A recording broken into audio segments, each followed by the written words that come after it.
చేసుకున్నాక అది పేస్ట్ ఈ విధంగా రావాలి.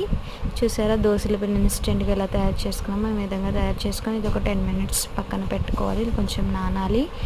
నానిన తర్వాత ఇప్పుడైతే పల్లీలు అనేవి చల్లారని అందులో 5 వరకు వెల్లుల్లి తొక్క తీసిన వెల్లుల్లి రేకులు వేసుకున్నాను. అవి ఈ విధంగా పేస్ట్ చేసుకోవాలి. తర్వాత వచ్చేసి పెనం పెట్టుకొని దోసకి రెడీ చేసుకుందాం. ఇప్పుడైతే దోస వేస్తున్నాను. దోస వేసుకొని దాంట్లో ఏదైతే తయారు చేసుకున్నామో పల్లీల పొడి అనేది దాని మీద వేసుకోవాలి. చాలా టేస్టీగా ఉంటుంది ఫ్రెండ్స్. దీనికైతే చట్నీ కూడా అవసరం లేదు. మీరు కూడా మీ ఇంట్లో ట్రై చేయండి. నా ఛానల్ని చూసారా ఫ్రెండ్స్, ఈజీ బ్రేక్ఫాస్ట్ ఈజీగా చేసుకోవచ్చు. మీకు గనక నా ఈ వీడియో నచ్చినట్లయితే లైక్ చేయండి, షేర్ చేయండి, నా ఛానల్ని సబ్స్క్రైబ్ చేసుకోండి ఫ్రెండ్స్. Bye friends. మీరు కూడా ట్రై చేసి కామెంట్ చేయండి.